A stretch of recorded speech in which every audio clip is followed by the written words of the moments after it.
Have you ever wondered if your pet is trying to warn you about something that could destroy your life? What I'm about to tell you will change how you look at your furry friends forever. It started with what I thought was the breakthrough I had been praying for. Or so I believed. My name is Ethan Caldwell, and I'm a 32-year-old graphic designer who poured everything into creating a mobile app that I was convinced would revolutionize the creative industry. 3 months ago, I was living what felt like an endless nightmare. Picture this: you spend a year of your life building something you believe in with every fiber of your being. You burn through your life savings. You sell the apartment your grandmother left you. Your childhood friend and co-developer walks away, calling your dream venture a money pit. That was my reality. I had exactly $51,000 left in my bank account. My entire future was slowly draining away with each passing month. The pressure was suffocating. I hadn't slept properly in weeks. My tiny rented studio felt like a prison. Dark circles under my eyes made me look like someone who had given up on life. But I refused to quit. My app was a sleek platform designed for freelance creatives to showcase their portfolios and connect with clients. I knew it could empower artists like myself. I could feel it in my bones that this was going to be the next big thing. Everyone else thought I was delusional. Investors had rejected me countless times. My presentations fell flat. My demo videos got polite smiles and empty promises to stay in touch. My former business partner Ryan had made his opinion crystal clear when he walked away. "Ethan, you're throwing your life away for a fantasy," he had said. "Wake up before you lose everything." But I couldn't give up. Not when I was so close to something extraordinary. That Tuesday morning, I woke up with a strange feeling that everything was about to change. I just didn't know if it would save me or destroy me completely. I was preparing for what felt like my last chance. A tech conference in San Francisco. A speaking slot I had secured through my old college friend Mark, who organized the event. This was it. My final shot at finding an investor before I would have to shut down everything and start job hunting. Or worse, lose everything I had left. Muffin, my loyal corgi, was curled up at my feet as I rehearsed my pitch for the 100th time. Muffin was more than just a pet. She had been my constant companion through this entire journey.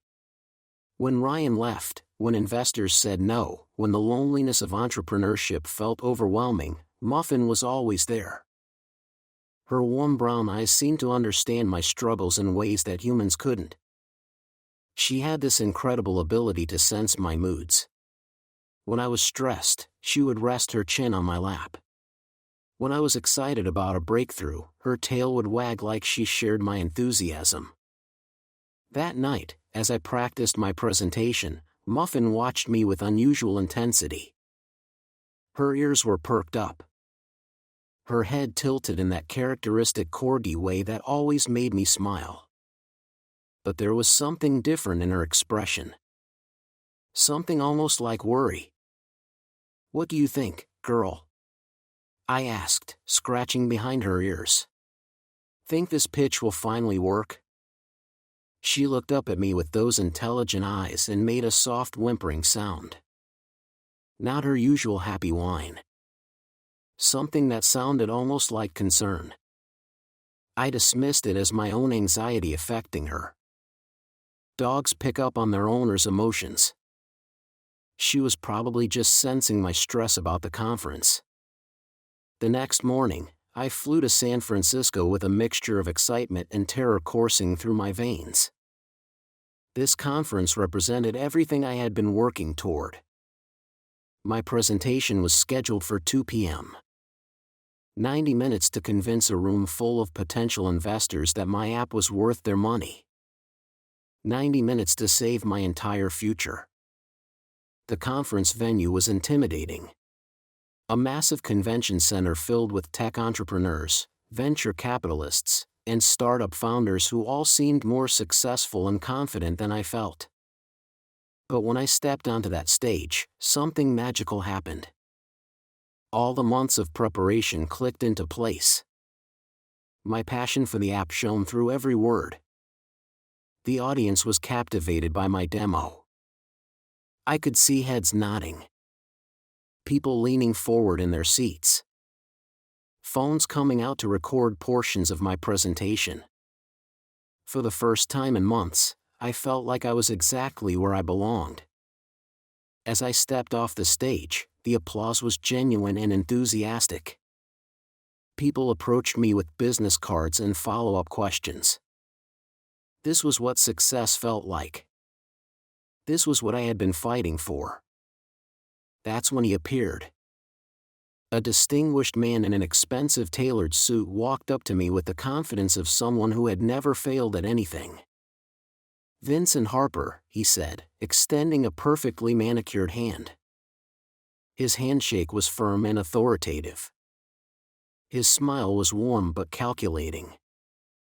His presence commanded immediate respect. "I'm impressed, Ethan," Vincent continued. "Your app has serious potential. Big potential. I think it could be a key piece of a larger project I'm working on." My heart started racing. This was it. This was the moment I had been waiting for. "I'd love to discuss a partnership," Vincent said, checking an expensive watch. "Can we meet tomorrow at my office? I have a proposal that I think will change your life." The words hit me like electricity. Partnership. Proposal. Change your life. This was the breakthrough I had been praying for. "Absolutely," I managed to reply, trying to keep my voice steady. Vincent handed me a business card made of thick, expensive paper. "Vincent Harper, Managing Partner, Harper Innovation Ventures." The address was in downtown San Francisco, one of the most prestigious business districts in the city. "Tomorrow at 10 a.m., Vincent said. "Come ready to discuss big numbers, Ethan. I think you're going to like what I have to offer." He walked away before I could ask any follow-up questions. I stood there holding his business card, my hands trembling with excitement. This was really happening. After months of rejection and disappointment, someone finally recognized the potential of my app. Someone with money. Someone with connections. Someone who could make my dreams come true. That night, I could barely sleep. I kept imagining what Vincent's proposal might involve. A licensing deal. An acquisition offer. A partnership that would take my app to the next level. The possibilities were endless. The next morning, I arrived at Vincent's office 15 minutes early. The building was everything I had hoped for. Sleek. Modern. Expensive. The kind of place where successful deals were made. Vincent's office was on the 23rd floor with floor-to-ceiling windows and a breathtaking view of San Francisco Bay. The furniture was minimalist but clearly expensive. Everything screamed success and sophistication. "Ethan." Vincent greeted me warmly as his assistant showed me in. "Right on time. I like that in a partner." Partner. The word sent chills of excitement down my spine. "Coffee?" Vincent offered, gesturing to a high-end espresso machine in the corner. "Please," I replied, settling into a leather chair that probably cost more than my monthly rent. As Vincent prepared our coffee, he began outlining his vision. "I'm developing a massive integrated platform," he explained, his voice filled with enthusiasm. "Creative tools, AI-driven analytics, freelance marketplaces, project management systems." The scope was breathtaking. This wasn't just about my app. This was about creating the ultimate ecosystem for creative professionals. Your app, Vincent continued, would be the perfect front-end interface. The gateway that brings users into our entire ecosystem. I could barely contain my excitement. This was bigger than anything I had ever imagined. We've already secured commitments from 9 major investors, Vincent said, sliding a folder across his desk. We just need one more to close the deal and move into development. 9 investors. Major players. This was legitimate. This was real. I have 2 offers for you, Vincent continued, his expression becoming serious. First, I'd like to buy your app outright for integration into our platform. Second, and this is the bigger opportunity, I'd like you to become our 10th and final investor. My heart was pounding so hard I was sure Vincent could hear it. What kind of investment are we talking about? I asked, trying to sound casual. $50,000 gets you a full partnership stake, Vincent replied smoothly. You not only get paid for your app, but you'd also earn a percentage of the profits from the entire platform. $50,000. Almost everything I had left. But the potential returns were astronomical. If this platform succeeded, I could go from struggling startup founder to genuinely wealthy entrepreneur. Can you use part of the app's sale price to cover my investment? I asked hopefully. Vincent shook his head with what appeared to be genuine regret. I'm afraid not. The investment has to come from external funds. It's a legal requirement for our investor structure. He pulled out 2 thick contracts. But don't worry, Vincent continued reassuringly. You're not really risking anything. Once we finalize the app sale, the payment will hit your account immediately. It'll more than cover your investment. The contracts looked official and professional. Expensive paper. Professional binding. Legal language throughout. The app sale contract, Vincent explained, pointing to the first document. And the partnership investment agreement. He pointed to specific sections highlighting the key terms. Purchase price for my app. Partnership percentage. Profit sharing arrangements. Everything looked legitimate. I need a decision by tomorrow, Vincent said, checking his watch again. We have a tight deadline to lock in all our investors. After that, the opportunity disappears. The pressure was immediate and intense. 24 hours to make the biggest decision of my life. Everything I had worked for came down to this moment. Can I take the contracts home to review? I asked. Of course, Vincent replied. But remember, Ethan. Opportunities like this don't come twice. 9 other investors have already committed. You'd be the final piece of the puzzle. I walked out of that office feeling like I was floating on air. This was it. This was my moment. Everything I had sacrificed was about to pay off. But as I drove home, a small voice in the back of my mind whispered warnings. Too good to be true. Moving too fast. Pressure tactics. I pushed those thoughts away. Success required taking risks. This was my chance to stop being afraid and start being wealthy. When I got back to my studio, Muffin was waiting by the door. The moment she saw me, her behavior changed dramatically. Her tail, which usually wagged enthusiastically when I came home, was tucked between her legs. Her ears were flattened against her head.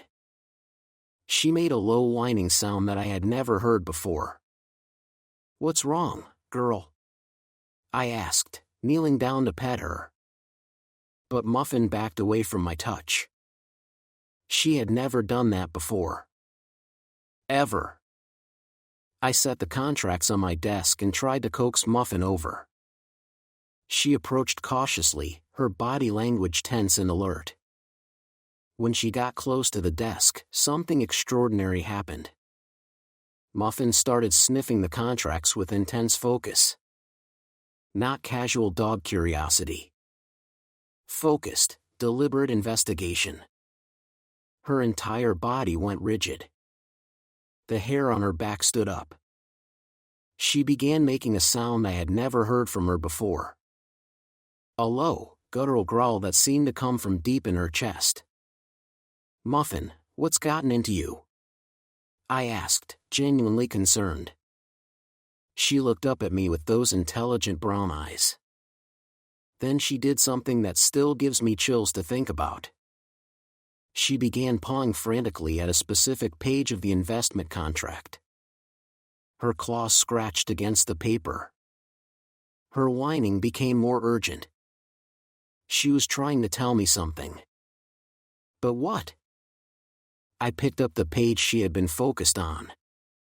It looked like standard legal language about partnership terms and investor protections. Nothing unusual jumped out at me. But Muffin was becoming more agitated by the second. She started barking. Sharp, insistent sounds that demanded attention. This wasn't normal behavior for her. Muffin was typically the calmest, most well-behaved dog imaginable. Okay, I said, trying to soothe her. Let me look more carefully. I read through the section she had been pawing at. Dense legal terminology about liability limitations and dispute resolution procedures. Boring contract language that every business agreement contains. But Muffin's reaction was becoming more intense. She was pacing back and forth in front of my desk. Her breathing was rapid and shallow. She kept looking at the contracts, then at me, like she was desperately trying to communicate something critical. Dogs don't read legal documents. They don't understand contract terms. So what was triggering such an extreme reaction? I was still trying to figure out what had upset Muffin when my phone rang. It was my friend David, a lawyer who had helped me with some basic legal questions when I first started my business. "Hey Ethan," David said. "How did the conference go?" I told him about Vincent's offer and the contracts I was reviewing. $50,000 investment with same-day returns? David asked, his voice filled with skepticism. That sounds like a red flag to me. Why? Legitimate investment deals don't work that way. There are waiting periods, due diligence processes, regulatory requirements. David's words sent a chill down my spine. Would you mind taking a look at the contracts? I asked. Absolutely. Can you scan them and email them over? As I was setting up my scanner, disaster struck. I had left a glass of water sitting too close to the edge of my desk. Muffin, in her continued agitation, bumped into the desk with her body. The glass tipped over. Water splashed across both contracts. No! I shouted, lunging for paper towels.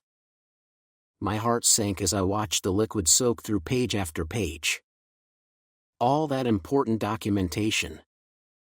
Potentially ruined. How was I going to explain this to Vincent? But as I started dabbing at the water-soaked papers, something incredible happened. Something that changed everything. Before we continue, don't forget to like the video and subscribe, it really helps the channel grow. Where the water had penetrated the paper, certain sections became semi-transparent. And underneath the printed text, I could see something else. Additional words. Text that had been printed in ink so light it was nearly invisible. Text that wasn't supposed to be discovered. My hands started shaking as I held the investment contract up to the light. The hidden words became clearer, but I couldn't believe what I was reading. Something about intellectual property rights and permanent forfeiture. This couldn't be right. I must be misunderstanding the legal language. I grabbed the app sale contract and examined it under the light. More hidden text appeared. Something about payment being contingent on undefined project milestones. My heart started racing, but I tried to stay calm. Maybe there was a reasonable explanation for this. Maybe the invisible ink was just a security feature to prevent document forgery. I called David immediately. David, something strange is happening with these contracts. There appears to be additional text that's only visible when the paper gets wet. What kind of additional text? David asked, his voice suddenly very serious. I read him the visible portions of the hidden clauses. The silence on the other end of the line stretched for what felt like an eternity. Ethan, David finally said, his voice grim. Don't sign anything. I'm coming over right now. What's wrong? Just don't do anything until I get there. 20 minutes later, David was sitting at my desk with a powerful magnifying glass and a bright desk lamp. He examined both contracts methodically, using a damp cloth to reveal more of the hidden text. His expression grew darker with each line he read. This is bad, Ethan. Really bad. What do you mean? The visible contract terms look completely legitimate. Professional language, standard clauses, reasonable terms. But the hidden text tells a completely different story. David explained that someone had used a sophisticated invisible ink printing technique. The visible contract promised to purchase my app and offer me a partnership opportunity. But the hidden clauses contained completely contradictory terms. According to this invisible text, David said, pointing to specific sections, signing the investment contract would immediately transfer all intellectual property rights of app to Vincent's company. My blood ran cold. What about the payment for the app? The hidden clauses state that payment is contingent upon a successful project launch as defined solely by Harper Innovation Ventures. They can delay that launch indefinitely, which means you might never get paid. The room started spinning. So if I signed both contracts, you would give Vincent $50,000, transfer complete ownership of my app to his company, and potentially receive nothing in return. I felt like I was going to be sick. 2 years of work. Everything I had sacrificed. Grandmother Clara's legacy. All of it would disappear with my signature on fraudulent documents. There's more, David continued, his voice becoming even more serious. I did some quick research on Harper Innovation Ventures while driving over here. He pulled out his laptop and showed me his findings. The company was incorporated just 3 months ago. No business history, no legitimate office address, no real employees except Vincent Harper. David had also searched for information about Vincent himself. I found 3 different aliases associated with his name, all connected to failed business ventures and civil lawsuits from angry investors. My hands were shaking as I processed this information. Vincent wasn't a successful entrepreneur offering me the opportunity of a lifetime. He was a professional con artist who specialized in stealing intellectual property from desperate startup founders. What should I do? I asked David. First, we document everything.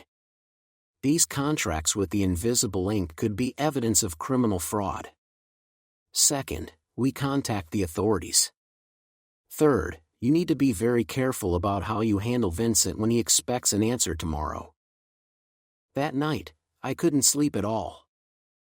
I kept thinking about how sophisticated Vincent's operation was. The expensive office. The professional demeanor. The convincing backstory about 9 other investors. All of it designed to create trust and urgency.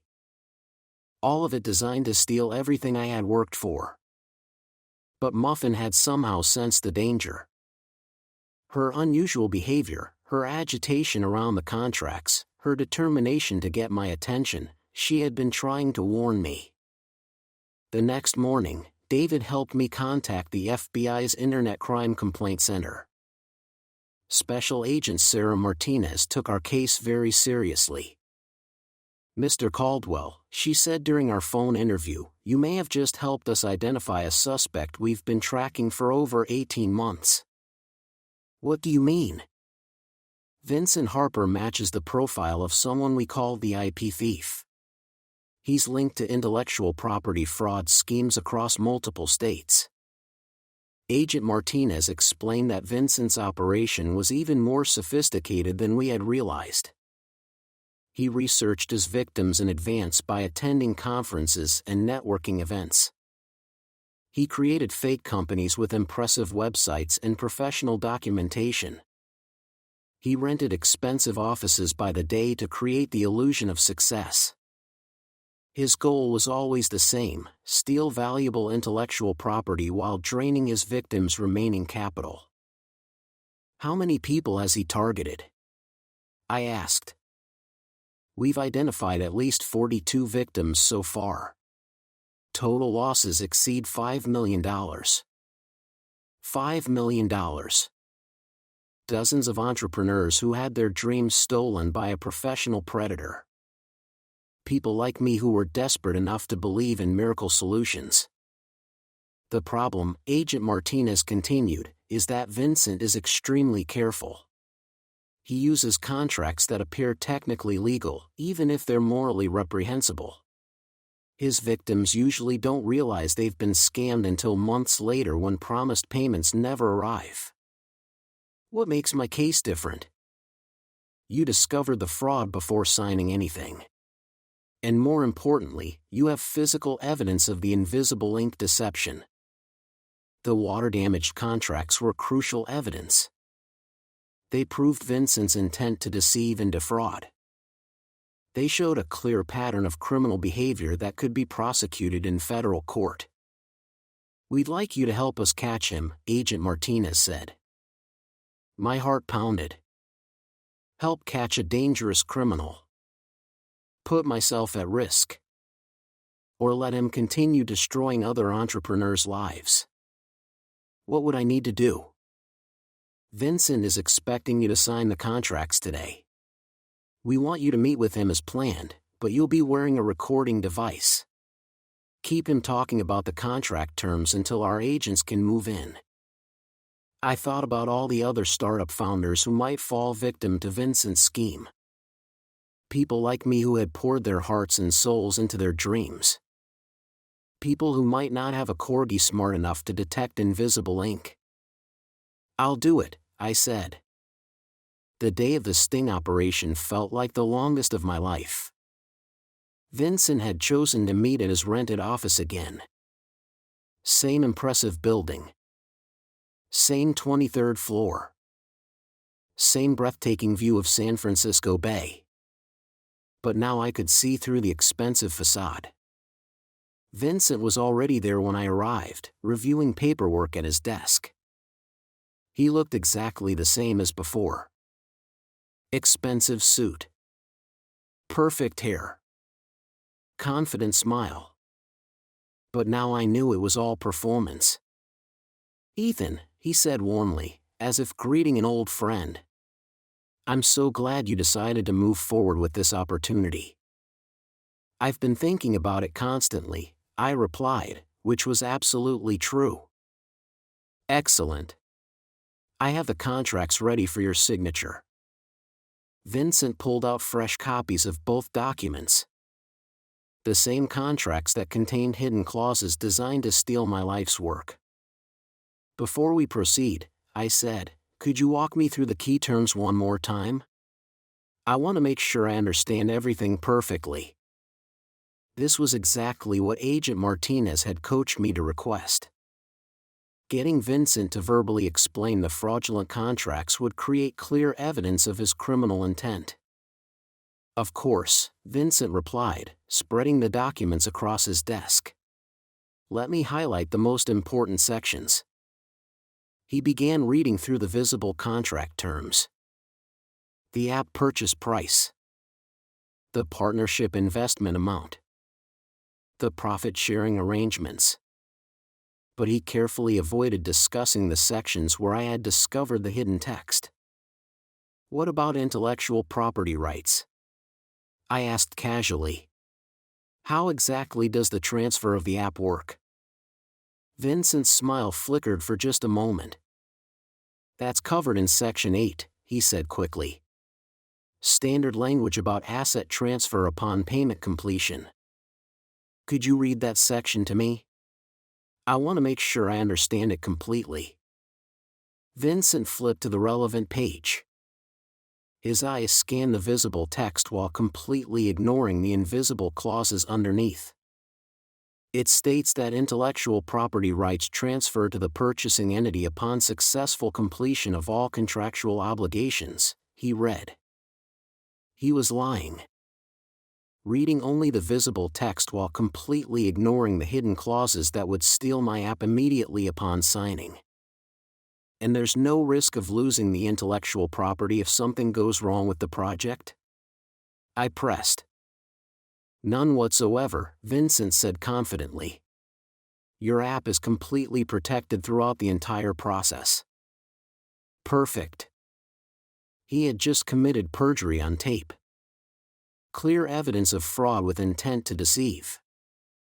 What about the payment timeline? I asked. When exactly would I receive the money for app? Immediately upon project launch, Vincent replied. Which we expect within 90 days. Another lie. The hidden clauses gave his company complete discretion over the launch timeline. I'm ready to sign, I said, reaching for a pen. Vincent's eyes lit up with greed and satisfaction. Excellent choice, Ethan. This is going to change your life forever. He placed both contracts in front of me and pointed to the signature lines. I picked up the pen and held it over the paper. This was it. The moment Vincent thought he had won. The moment he thought he was about to steal everything I had worked for. Instead, it was the moment his criminal career ended. The office door burst open. Agent Martinez entered with 4 other FBI agents, weapons drawn. Vincent Harper, you're under arrest for wire fraud, mail fraud, and conspiracy to commit grand theft. Vincent's face went completely white. The confident mask disappeared in an instant. For the first time, I saw the real person underneath the expensive suit. Scared. Desperate. Caught. He tried to run toward the back exit, but agents were already positioned there. His sophisticated con game was over. As they led Vincent away in handcuffs, Agent Martinez turned to me. Outstanding work, Mr. Caldwell. Your cooperation just helped us close a case that's been active for nearly 2 years. What happens now? Vincent will face federal charges in multiple states. We've identified 47 victims so far. Your testimony and the invisible ink evidence will help ensure he spends a very long time in prison. I walked out of that building feeling like I had just awakened from the worst nightmare of my life. But the best part was still to come. When I got home, Muffin was waiting by the door. She looked up at me with those intelligent brown eyes that had somehow detected danger in invisible ink. I knelt down and scratched behind her ears. You saved me, girl, I whispered. You saved Canvas Connect. You saved everything. She wagged her tail and licked my face. Like she was saying, that's what family does. Over the next few weeks, the story made local and national news. Corgi helps expose multi-million-dollar startup scam. The attention was overwhelming, but it brought something completely unexpected. Legitimate investors. Lots of them. Venture capitalists who were impressed not just by app, but by my integrity and careful decision-making under pressure. 6 months later, my app, which now has the name Canvas Connect, launched successfully. The platform was helping creative professionals around the world showcase their work and connect with clients. To celebrate the launch, I bought Muffin the most expensive bed I could find. As I set up her new bed, Muffin supervised with obvious approval. Her tail wagged enthusiastically as she tested the comfort level. "You know what, Muffin?" I said, scratching behind her ears. "I should have listened to you from the beginning." She looked up at me with those intelligent brown eyes and made a soft, contented sound. Like she was saying, I was just doing my job. Vincent Harper was eventually sentenced to 12 years in federal prison. The judge called his crimes a systematic assault on the entrepreneurial spirit. 47 victims testified about how his scam had destroyed their businesses and dreams. That night, as Muffin curled up in her new luxury bed, I realized something profound. I had been looking for salvation in all the wrong places. Miracle investors. Get-rich-quick partnerships. Shortcuts to success. But real achievement comes from hard work, careful decisions, and paying attention to those who truly care about your well-being. The most valuable business advice I ever received came from a loyal dog who somehow knew that water could reveal dangerous secrets hidden in plain sight. Animals have instincts that we have forgotten, and the biggest disasters in life are often prevented by the smallest acts of unconditional love. What do you think? Is it possible that animals can sense a threat you don't? Let us know what you think in the comments. And if you enjoyed this story, don't forget to like and subscribe for more.